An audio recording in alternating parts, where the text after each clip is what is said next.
Late 1944, over a black ocean with no moon and no horizon, a Japanese bomber is trying to vanish. No searchlights, no flak, no fighter silhouette sliding in behind it. Just darkness. Then the bottom of the sky opens. A line of tracers climbs out of the black water and rips straight into the bomber's underside. Not from the tail, not from the beam, from the one place its crew had been trained to ignore. Below. The American fighter underneath it should have been the worst possible machine for that job. The P-61 Black Widow was not sleek. It was not small. It was not the kind of aircraft pilots bragged about on a flight line. It was a twin-boom monster with a three-man crew, a 66-foot wingspan, a radar set in its nose, 4 20mm cannons in its lower fuselage, and a remote dorsal turret riding on its back like a mechanical blister. Fully loaded, it could weigh more than 30,000 pounds. In 1943, that sounded insane. Night fighters were supposed to be fast, clean, and hard to catch. The British Mosquito proved it. The Beaufighter had proved it before that. Even American commanders wondered why they needed a purpose-built night fighter that looked less like a knife and more like a flying piece of industrial equipment. And the critics had a point. On paper. Because the Black Widow was not designed to win the night by being prettier than the Mosquito. It was designed to solve a different problem. How do you kill a bomber that you cannot see before its crew even knows you exist? The answer was not speed. The answer was geometry. Inside the nose of the P-61 sat the SCR-720 Airborne Intercept Radar. That radar did not make the Black Widow invisible. It did something more dangerous. It allowed the crew to fight without needing the target to appear in the windshield first. The radar operator sat behind the pilot, watching a green trace crawl across a screen, calling out range, angle, closure, and correction. The pilot did not chase a shape in the sky. He chased a voice. Left 5, hold altitude. Range closing, target slightly above. And that changed everything. A normal fighter attack at night still had to become visual at the end. The pilot had to see the bomber, line up behind it or across it, and fire before the bomber jinked away. But the Black Widow could spend most of the intercept hidden under the enemy's defensive picture. Not behind the bomber, where tail gunners waited. Not level with the wings, where beam guns had a chance. Underneath, low, black, outside the habits of the men being hunted. That is why the airplane was so big. The size was not a mistake. It was the price of the system.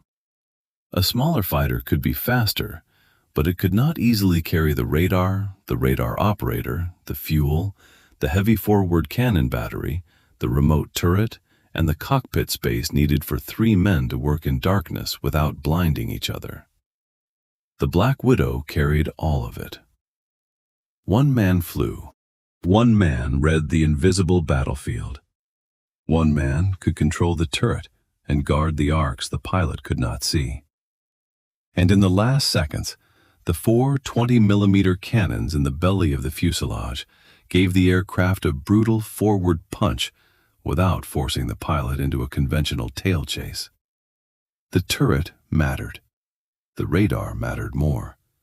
But the real weapon was the way the crew made those pieces behave as one machine. Before the Black Widow reached the Pacific, American night fighting had been a desperate patchwork. Crews flew modified attack aircraft with radar sets squeezed into airframes never built for them. They hunted by ground control, guesswork, moonlight, and nerve. Sometimes they found the enemy. Often they found empty sky. Japanese night raiders could come in low over island strips, drop bombs on parked aircraft and fuel dumps, then disappear into weather before anyone could stop them. To men sleeping beside revetments in New Guinea or the Solomons, the night was not a blanket. It was a door the enemy kept walking through. Then the P-61 arrived. It did not look graceful when it rolled onto those Pacific strips. Its long central pod sat between two booms. Its engines were big Pratt & Whitney radials. Its landing gear made it stand high, almost awkwardly, like an insect waiting on thin legs. But crews learned quickly that the ugliness had a purpose. The nose held the radar. The glass cockpit gave the pilot and gunner sightlines without flooding the cabin with light. The tail booms cleared the rear station. The belly cannons were grouped near the center line, so the pilot did not have to worry about wing gun convergence in darkness. Everything looked strange because everything was arranged around the same question. How do three men find, close, and kill something they may never clearly see until the last heartbeat? In training, that question became a ritual. The radar operator built the intercept. The pilot kept the bomber above the nose instead of pulling into a reckless climb too early. The crew managed speed so they did not overshoot. The final approach was not a stunt. It was a controlled creep through black space. From the bomber, there was almost nothing to notice. No fighter crossing the stars. No muzzle flashes from the rear. No engine note arriving from the expected angle. Just a dark absence below. Then the Black Widow rose into the firing solution. A bomber's belly was a terrible place to be hit. It carried fuel lines, bomb base structure, control cables, crew stations, and thin skin that was never meant to absorb concentrated cannon fire from below. A tail gunner could search the darkness behind him. A waist gunner could scan the beam, but almost nobody stared straight down into black ocean, expecting a fighter to arrive from the underside of the world. And by the time the first flashes appeared, the fight was already almost over. A few seconds, a short burst, a correction, another burst. Then the bomber either burned, broke, or fell away into the night. That was the Black Widow's secret. It did not need to outdance the enemy. It needed to get to the one angle where dancing no longer mattered. The first confirmed P-61 victory came on June 30th, 1944, when a Black Widow crew from the 6th Night Fighter Squadron brought down a Japanese G4M Betty. The date mattered less than what it proved. The big fighter could find its target. It could close at night. It could kill. And once crews trusted the system, the airplane began to make sense in a way its critics had missed from the beginning. The Mosquito was fast. The Black Widow was coordinated. The P-38 was familiar. The Black Widow was built around the job from the first rivet. Other fighters carried radar as a burden. The P-61 carried radar as the center of its body. That difference changed the psychology of the hunt. The pilot no longer had to act like a lone duelist. He became part of a three-man trap. Critics had looked at the Black Widow and seen excess. Too much weight, too much crew, too much machinery, too much airplane. But every pound that looked wasteful in daylight gave the crew another tool in darkness. The radar found what eyes could not. The operator turned a glowing mark into steering instructions. The pilot kept the aircraft in the blind pocket. The cannons delivered concentrated fire. The turret protected the upper and rear arcs when the fight became confused. The fuel load let the crew stay out long enough for the enemy to make a mistake. Nothing was elegant by itself. Together, it was lethal. That is the part paper comparisons never capture. Speed matters when both pilots know the fight has started. But night interception is often decided before one side understands it is in a fight at all. A bomber crew can evade a pursuer. It can throw off a tail chase. It can turn into cloud, drop altitude, or make the fighter overshoot. But it cannot defend against an attack geometry it never imagines. The Black Widow exploited that blind assumption. Enemy crews expected danger from behind because that was how fighter attacks were taught. They expected danger from the side because beam passes were common. They expected danger from above because altitude was advantage. Below was different.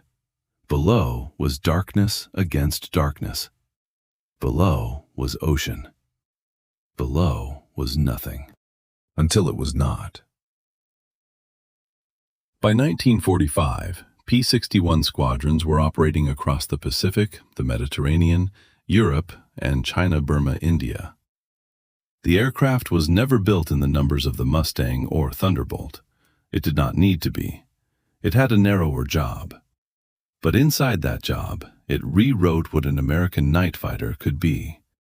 Not a day fighter with a radar set bolted into its nose. Not a compromise machine pushed into darkness because nothing better was ready. A complete night hunting system. One that treated darkness not as a problem to overcome, but as cover to be used. That is why the Black Widow's size stopped looking like a weakness once the shooting started. It was not too large for the mission. It was large because the mission demanded more than a fast engine and a brave pilot. It demanded radar, crew coordination, endurance, firepower, and the patience to attack from the angle nobody wanted to watch.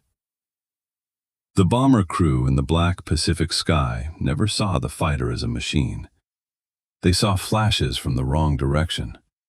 They felt the floor of their aircraft tear open, and then the night closed around them. The men who had mocked the P-61 on paper were not entirely wrong. It was heavy. It was strange. It was complicated. They were wrong about what those things meant, because in daylight, the Black Widow looked like too much airplane. In darkness, it was exactly enough. The trap was not speed. The trap was the angle. And once the Black Widow was underneath you, the night already belonged to it.